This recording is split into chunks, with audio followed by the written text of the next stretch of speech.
Class 11 last में हम लोगों ने क्या देखा था, मोल के कंसेप्ट को पढ़ा था।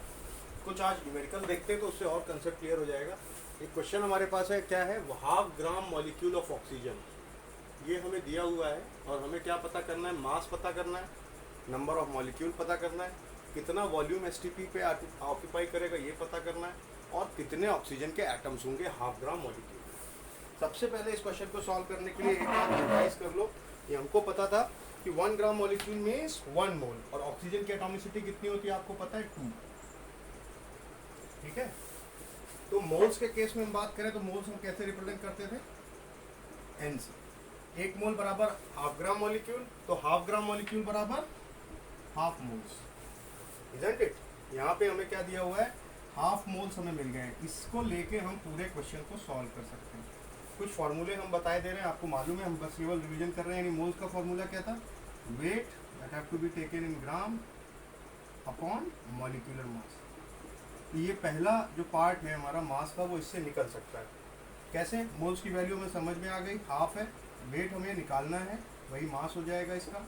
और मॉलिक्यूलर मास कितना होता है, एटॉमिसिटी 2 होती है, ऑक्सीजन के एक एटम का मास होता है 16, तो यहाँ कितना हो गया, वेट बाई 32, यानी वेट हमारा कितना निकल के आ रहा है, 32/2 दैट इज 16 ग्राम।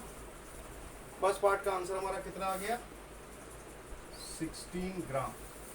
दूसरा, आपको पता है कि मोल्स को आप कन्वर्ट कर सकते हैं नंबर ऑफ पार्टिकल्स में। यहाँ पे पार्टिकल क्या है आपके, मॉलिक्यूल्स।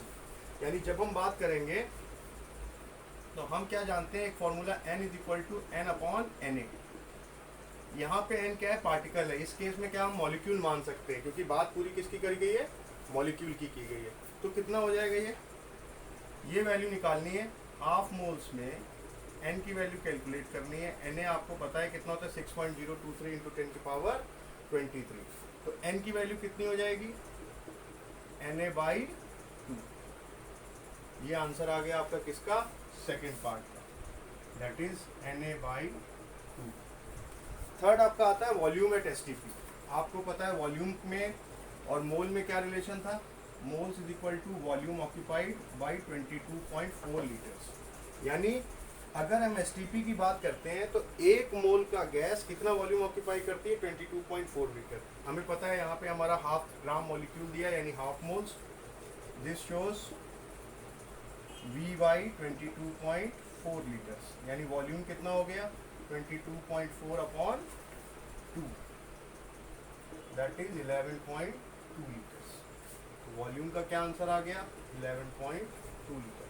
लास्ट हमारा आता है number of oxygen atoms. Number of oxygen atoms के लिए क्या पता चला हमें कि एक मॉलिक्यूल जब हम बात करते हैं ऑक्सीजन की, कितने एटम्स होते हैं इसमें, 2 एटम्स। और जब हम बात कर रहे हैं यहाँ पे जो हमें क्वेश्चन में दिया गया है, इसके सवाल में यही एक चीज़ ध्यान रखा करो न्यूमेरिकल्स में, कि whatever have been questions and how you have translated it. तो मोल्स को हमने हाफ मोल्स माना है, क्योंकि 1 ग्राम मॉलिक्यूल माने 1 मोल। तो इसका मतलब क्या हुआ कि जब भी इसके मॉलिक्यूल्स निकाले, वो कितने हमारे निकल के आए थे, Na/2। तो 1 मॉलिक्यूल ऑफ ऑक्सीजन में यूजुअली कितना होता है, 2 एटम। तो अब हाफ ग्राम मॉलिक्यूल में कितने मॉलिक्यूल थे, Na/2। तो Na/2 में मॉलिक्यूल्स ऑफ O2 कितना होगा, सिंपली Na × 2/2, ये कैंसिल हो गया, क्या बच के आया, Na आंसर आ गया किसका, number of oxygen atom in half gram molecule of oxygen. Clear.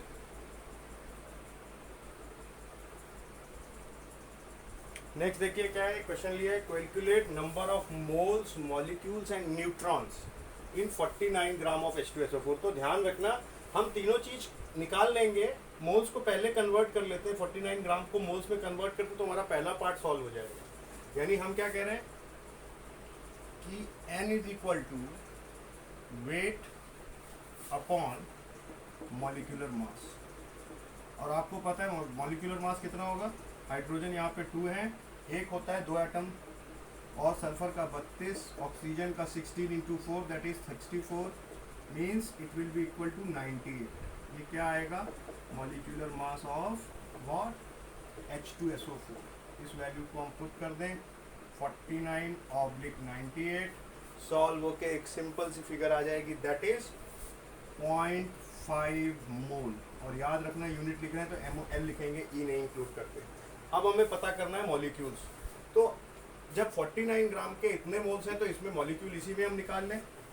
0.5 मोल में फॉर्मूले पे भी रख सकते हो और यूनिटरी मेथड दोनों से कर सकते हो। Na से हम इसको मल्टीप्लाई कर दें, हमारे पार्टिकल आ जाएंगे। कितने आएंगे? That is number of molecule, वो कितना हो जाएगा 0.5 इंटू 6.023 इंटू 10 की पावर 23, दैट इज 3.01 इंटू 10 की पावर 23। करेक्ट। तो हमारे दो पार्ट सॉल्व हो गए। पहले का क्या आंसर आ गया 0.5 मोल्स और दूसरे का क्या आ गया 3.01 इंटू 10 की पावर 23। आखिरी चीज आती है न्यूट्रॉन्स। तो पहले हमें देखना है कि एक मॉलिक्यूल ऑफ H2SO4 में कितने न्यूट्रॉन होते हैं। हाइड्रोजन में कितना न्यूट्रॉन होगा 0। सल्फर में हमारा कितना न्यूट्रॉन निकल के आएगा, सोच के बताइए 16, क्योंकि मास नंबर सल्फर का कितना लिया हमने 32, और मास नंबर का सम क्या होता है, mass number is equal to neutron plus proton. तो प्रोटॉन तुमको पता है 16 है, तो 32 में से 16 गए, तो सल्फर में कितने न्यूट्रॉन हो गए 16। ऑक्सीजन के एक एटम में कितने होते हैं 8, और हैं यहाँ पे कितने 4। कैसे होता है देखो 8O16 होता है। तो न्यूट्रॉन निकालने के लिए क्या है, mass number minus protons, that is 16 minus 8। There are, oxygen में 8 होते हैं and there are 4 atoms, that is 32। तो टोटल नंबर ऑफ न्यूट्रॉन्स कितने निकल के आ रहे हैं हमारे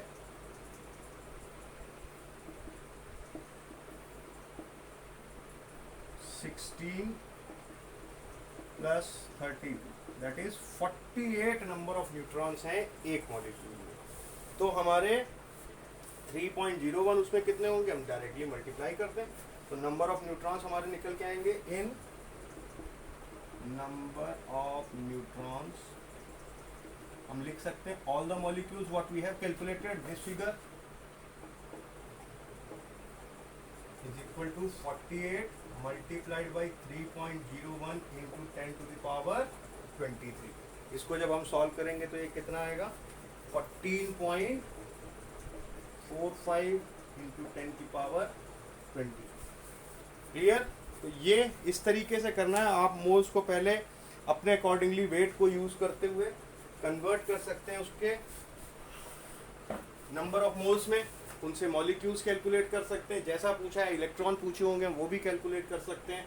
हाँ, बस इतना ध्यान रखना है जो फिगर है जिसमें हमने कन्वर्ट कर लिया उसी को यूज़ करते हुए चलेंगे, क्योंकि बार बार जो गलती होती है वो यही होती है कि इसमें हम बात कर रहे हैं तो मोल्स पहले निकालिए फिर से वापस चले गए 49, तो कैलकुलेशन हमारा बिगड़ जाएगा। इसके एक न्यूमेरिकल्स हम करेंगे आपको सेंड, वो करिएगा और प्रैक्टिस होगी।